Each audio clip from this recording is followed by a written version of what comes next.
Shalom dimanapun Anda berada hari ini.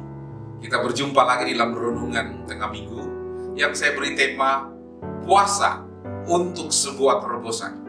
Hampir setiap agama memiliki jadwal puasa mereka masing-masing. Bahkan dalam kepercayaan yang lain, orang mencari ilmu sanggup untuk berpuasa sambil bersemedi di tengah sungai. Bagaimana dengan orang Kristen? Puasa telah tersedia bagi orang Kristen. Tinggal kita membuka gudang puasa tersebut dengan doa dan berpuasa. Kota sepi yang menjadi pusat kebangunan rohani di zaman lalu. Puasa banyak dilakukan oleh para tokoh Alkitab. Esther semisalkan berpuasa ketika nyawanya dan nyawa seluruh bangsanya terancam dimusnahkan. Daud berpuasa ketika anaknya yang baru dilahirkan sakit keras dan hampir mati. Bangsa Israel mempunyai hari-hari puasa tertentu yang diumumkan bagi seluruh bangsa. Yesus berpuasa sebelum memulai pelayanannya. Di zaman modern ini, puasa masih terus dijalankan. Salah satu kisah nyata tentang dampak puasa yang dilakukan umat Tuhan terjadi di Sarnia di Ontario. Sebuah kebangunan rohani terjadi di sebuah gereja di Sarnia, Ontario. Dan dengan cepat menyebar ke seluruh sekolah dan gereja-gereja yang lain di kota kecil dengan penduduk 70.000 itu. Kebangunan rohani ini ditandai dengan banyaknya orang menerima keselamatan, bertobat. Bahkan juga ada banyak orang mengalami kesembuhan secara mujizat, kelepasan, dan hubungan mereka dipulihkan. Ketika orang bertanya, mengapa kamu? Mengapa saat ini? Saya hanya dapat menjawab bahwa Allah menjawab seruan hati kami yang rindu akan hadiratnya, kata Tim Gibbs, gembala gereja Bethel Pentakosta di mana kebangunan rohani terjadi. Pendeta tersebut mengatakan jemaatnya sangat serius untuk mencari Tuhan di dalam doa dan berpuasa. Dan pada hari yang ketiga mereka berpuasa, kemuliaan Tuhan dinyatakan. Saat ini orang dari seluruh Amerika, dari berbagai denominasi, datang karena mereka haus akan Allah. Kisah lain tentang hasil doa puasa yang mengubah sebuah bangsa bukan terjadi di zaman Esther saja, melainkan di Ukraina. Pemilihan presiden yang pertama kali diadakan di sana pada bulan November dan Desember tahun 2004 dipenuhi dengan kecurangan dan akhirnya dibatalkan oleh Mahkamah Agung Ukraina. Di pemilihan kedua yang dipandang lebih jujur dan fair, Viktor Yushchenko menjadi pemenang dengan suara 52% melawan Viktor Yanukovych yang pro-Rusia yang mendapat 44%. Bagi banyak orang Ukraina, kemenangan Yushchenko merupakan mujizat dari Allah yang didapat oleh doa dan puasa oleh umat Tuhan di negara itu. Ketika demonstrasi untuk pemilihan yang jujur dilakukan, umat Tuhan membuka dan menutup demonstrasi itu dengan doa. Bahkan tidak sedikit umat Tuhan yang berpuasa selama 12 hari sebelum akhirnya pemilihan pertama dinyatakan batal. Sunday Adelaja, seorang hamba atau gembala salah satu gereja terbesar di Ukraina berkata, ada 400 sampai 500 gembala di sana setiap hari berdoa dengan mikrofon di lapangan. Sehingga setiap orang dapat datang dan bergabung dalam doa. Berdoa untuk Ukraina dan berpuasa dan berkhotbah serta memberikan alternatif secara Kristiani. Doa puasa mengubah nasib suatu bangsa. Kembali kepada firman Tuhan yang merupakan pembahasan kita hari ini tentang puasa yang terambil di dalam Mazmur 5 ayat yang keempat dan juga di dalam Mazmur 119 ayatnya yang ke-147 mengatakan demikian. Tuhan, pada waktu pagi Engkau mendengar seruanku. Pada waktu pagi aku mengatur persembahan bagimu dan aku menunggu-nunggu. Pagi-pagi buta aku bangun dan berteriak minta tolong. Aku berharap kepada firman. Yang pertama dari arti berpuasa. Puasa adalah tidak makan dan mengesampingkan kesenangan diri dalam jangka waktu tertentu untuk mencari Tuhan dengan penuh kesungguhan, mencari kehendak-Nya dengan maksud untuk dilakukan. Puasa merupakan sebuah disiplin diri, sebuah cara untuk menyatakan bahwa kita bergantung kepada Allah sepenuhnya. Puasa bukanlah menyogok Allah untuk meminta dengan paksa, melainkan menyediakan diri dengan rela agar kehendak-Nya terjadi dalam kehidupan kita. Puasa bukanlah tidak makan untuk menambah kuasa dan kekuatan kita seperti semedi, melainkan mengurangi diri kita sehingga Roh Kudus dapat bekerja dalam kehidupan kita. Puasa bukanlah ukuran berapa tinggi tingkat kerohanian kita, melainkan berapa rendah kita di hadapan Allah. Puasa bukanlah toleransi, merasakan betapa laparnya orang yang kekurangan makan, melainkan betapa laparnya kita akan Allah, melebihi lapar kita akan makanan. Puasa bukanlah untuk kita, melainkan untuk mereka dan untuk Dia. Puasa bukan hanya sekedar berdiam diri dan merenung, melainkan juga kesempatan untuk berperang dan melawan kuasa kegelapan. Puasa bukan sekedar menerima status quo, melainkan untuk berontak terhadap status quo untuk mendapatkan terobosan. Yang kedua, Allah mengharapkan kita berpuasa. Dalam Injil Matius pasalnya yang ke-6, ayat yang ke-16 menyatakan, dan apabila kamu berpuasa, janganlah kamu muram mukamu seperti orang munafik. Mereka mengubah air mukanya supaya orang melihat bahwa mereka sedang berpuasa. Aku berkata kepadamu, sesungguhnya mereka sudah mendapat upahnya. Dalam Alkitab, puasa bukan hanya dianjurkan, melainkan diperintahkan. Di dalam Alkitab terjemahan bahasa Inggris sangat jelas sekali ditulis, when you fast, bukan if you fast.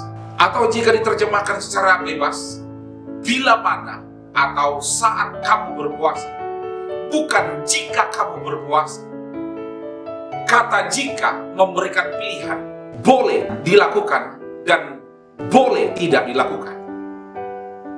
Namun kata bila mana atau when menyatakan suatu kepastian bahwa hal tersebut pasti dilakukan, tinggal pilih saatnya. Yang ketiga, manfaat dari puasa. Apa manfaat dari berpuasa bagi setiap kita yang percaya kepada Dia? Yang pertama, puasa mendisiplinkan tubuh di bawah kuasa Roh Kudus. Alkitab menyatakan dalam 1 Korintus pasal yang ke-9 ayat yang ke-27, tetapi aku melatih tubuhku dan menguasainya seluruhnya, supaya sesudah memberitakan Injil kepada orang lain, jangan aku sendiri ditolak. Sebab keinginan daging berlawanan dengan keinginan roh, dan keinginan roh berlawanan dengan keinginan daging, karena keduanya bertentangan, sehingga kamu setiap kali kita melakukannya, apa yang kamu kehendaki. Dalam Galatia 5 ayat yang ke-17. Ketika saudara mulai berpuasa, maka saudara akan merasakan perbedaannya dalam kehidupan Anda. Saat-saat berpuasa, Anda mendisiplinkan diri dan menaruh tubuh saudara di bawah kuasa roh Anda. Ketika tubuh saudara merasa lemah, roh saudara justru semakin kuat. Yang kedua, puasa membawa kuasa dan terobosan. Dalam Lukas 4 ayat yang ke-14 menyatakan, dalam kuasa Roh Kudus, kembalilah Yesus ke Galilea, dan tersiarlah kabar tentang Dia di seluruh daerah itu. Di dalam Injil Matius pasalnya yang ke-7 ayat yang ke-21 menyatakan, bukan setiap orang yang berseru kepada Tuhan, Tuhan, Tuhan, akan masuk ke dalam kerajaan surga, melainkan dia yang melakukan kehendak Bapa-Ku yang di surga. Yesus berpuasa 40 hari 40 malam di padang gurun saat Ia mau memulai pelayanannya. Tepat setelah waktu itu berlalu, dicatat bahwa Yesus pergi dengan kuasa Roh. Sejak itulah ia memulai mengajar dengan penuh kuasa, menyembuhkan, mengadakan mujizat, dan berjalan di atas air. Puasa membawa kuasa.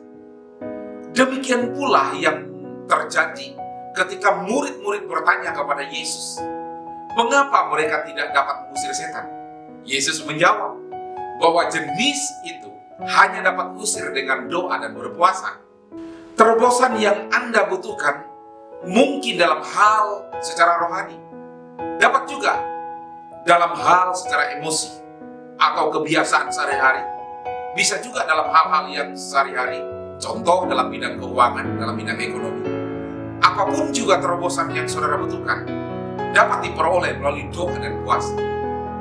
Yang ketiga, puasa melepaskan saudara dari tekanan. Di dalam Nehemia pasalnya yang pertama ayatnya yang keempat menyatakan demikian. Ketika ku dengar berita ini, duduklah aku menangis dan berkabung selama beberapa hari. Aku berpuasa dan berdoa kehadirat Allah semesta langit. Daud berpuasa saat mendengar Saul dan Jonathan meninggal. Nehemia berpuasa ketika mendengar keadaan tembok Yerusalem yang telah hancur. Raja Darius berpuasa semalaman setelah Daniel dimasukkan ke dalam gua singa. Yang keempat, puasa membantu saudara melawan pencobaan. Alkitab mengatakan di dalam Matius pasal yang keempat ayat yang kedua, dan setelah berpuasa 40 hari dan 40 malam, akhirnya laparlah Yesus. Yesus berpuasa 40 hari 40 malam sebelum ia dicobai. Jika saudara membutuhkan terobosan untuk melawan pencobaan atau kebiasaan yang selama ini mengikat Anda, mengapa tidak mencoba untuk berpuasa? Saat berpuasa, Anda mendisiplinkan tubuh Anda. Saat saudara sanggup mendisiplinkan diri dalam hal yang terutama seperti makan, maka disiplin di bidang yang lain akan mengalir dengan mudah. Di samping itu, dalam puasa, roh kita semakin kuat untuk mengatasi pencobaan yang dihadapi. Yang selanjutnya, puasa memberikan arahan dalam mengambil keputusan yang penting. Dalam Kisah Rasul pasalnya yang ke-14 ayat yang ke-23 menyatakan demikian. Tiap-tiap jemaat dan rasul-rasul itu menetapkan penatua-penatua bagi jemaat itu. Dan setelah berdoa dan berpuasa, mereka menyerahkan penatua-penatua itu kepada Tuhan yang adalah sumber kepercayaan mereka. Paulus dan Barnabas berpuasa saat mereka hendak menetapkan penatua-penatua itu. Puasa memulihkan kesehatan saudara. Pada waktu itulah terangmu akan berkah seperti fajar, dan lukamu akan pulih dengan segera. Kebenaran menjadi barisan depanmu, dan kemuliaan Tuhan barisan belakangmu, kata Yesaya 58 ayat yang ke-8. Secara rohani, saat-saat berpuasa, Allah memulihkan kesehatan kita. Hal itu juga dibuktikan secara ilmu kedokteran oleh seorang Dr. Ray Wolford, seorang peneliti dari UCLA, Universitas California Los Angeles, yang terletak di Wentworth di Los Angeles, California. Beliau adalah seorang peneliti dan yang sangat terkenal bahwa ia mengatakan puasa memperlambat proses penuaan dan memperpanjang usia, bahkan juga meningkatkan imunisasi tubuh kita. Aesculapius dari Yunani kuno mengatakan, daripada menggunakan obat, lebih baik berpuasa. Berpuasa tidak membuat saudara lemas, sebaliknya memberikan Anda energi yang lebih. Energi yang digunakan untuk mengunyah dan mencerna makanan sangat besar, sehingga tidak heran bila setelah makan banyak Anda merasa mengantuk. Bahkan bila makan berkelebihan sebelum tidur, Anda bisa bangun tetapi masih merasa lelah. Yang seterusnya, puasa yang benar. Dari Yesaya 58 ayat yang ketiga sampai ayat yang ke-13, dikisahkan tentang bangsa Israel yang sungguh-sungguh berdoa dan berpuasa. Namun Tuhan tidak mendengar permohonan mereka karena mereka tidak melakukan bagian yang lain, yaitu memperhatikan orang yang lemah. Puasa dapat batal bukan karena seseorang makan, tetapi karena ia semena-mena terhadap guru atau anak buah, berbantah berkelahi, menekan sesama, tidak memperhatikan hari Tuhan atau hari Sabat. Sebaliknya, puasa yang benar disertai dengan merendahkan diri, membuka belenggu kelaliman, melepaskan tali kuku, memerdekakan orang yang teraniaya, memecah-becah roti bagi yang lapar, bahkan juga membawa ke rumah orang yang miskin yang tidak punya, memberi pakaian orang yang telanjang, bersedia menolong, tidak menyembunyikan diri, menyerahkan pada orang yang lapar apa yang kita inginkan sendiri, memuaskan hati orang yang tertindas. Saya berdoa supaya apa yang saya sampaikan hari ini tentang puasa dan doa itu menjadi berkat bagi kita semua dimanapun kita berada. Mari kita berdoa bersama-sama. Tuhan, hamba-Mu berdoa menyerahkan seluruh jemaat dimanapun mereka berada hari ini. Kami berdoa kekuatan Roh Allah akan bekerja dengan luar biasa. Khususnya kami yang mengambil keputusan untuk berpuasa dan berdoa sepanjang Januari ini. Kami minta Tuhan campur tangan-Mu. Bahkan juga setiap kami boleh mengalami berkat Tuhan di dalam kami berpuasa dan berdoa. Terima kasih, berkati anak-anak-Mu dimanapun mereka berada, berkati rumah tangga mereka, berkati pekerjaan, usaha, bisnis mereka, berkati masa depan mereka. Kami bersyukur untuk firman yang menguatkan, yang meneguhkan dalam hidup kami, yang memberkati hari ini, hari esok, dan hari yang akan datang. Di dalam nama Tuhan Yesus Kristus, nama yang penuh dengan kemuliaan, kami bersyukur dan berdoa. Amin. Tuhan memberkati kita semua.